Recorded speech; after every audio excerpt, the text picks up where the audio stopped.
చాలా రోజుల తర్వాత వీడియో చేస్తున్నాను కదా. యాక్చువల్లీ నాకు ఈరోజు చేపల పులుసు తినాలనిపించింది అనమాట. సరే ఈ వీడియోతోనే మొదలు పెడదామని చెప్పి స్టార్ట్ చేశాను.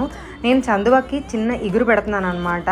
చాలా ఈజీ అండ్ సింపుల్. 4 చందవాలు నేను 1000 రూపాయలకు తీసుకున్నాను. చిన్న సైజు కాబట్టి 2 ఫ్రై చేసుకున్నాను, 2 పులుసు పెడుతున్నాను అనమాట. ఇలా చూపించాను కదా, దాంట్లో ఆనియన్స్ అండ్ టమాటోస్ చాప్ చేసుకుంటే ఫైన్గా చాప్ అవుతాయి. మనకి ఇగురు మంచిగా దగ్గరగా వస్తుంది అనమాట. నేనైతే బయట కొన్న అల్లం వెల్లుల్లి పేస్ట్ వేస్తున్నాను. మీరు ఇంట్లో తయారు చేసుకుంది వేసుకోండి. ఉప్పు, పసుపు, కారం, కొంచెం గరం మసాలా అండ్ ధనియాల పౌడర్ వేసుకుంటే నీచు వాసన రాకుండా ఉంటుందన్నమాట.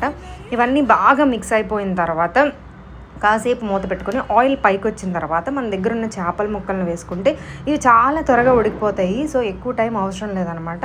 మూత పెట్టుకొని కాసేపు అయిన తర్వాత తీసుకొని చింతపండు రసం వేసుకున్నాను.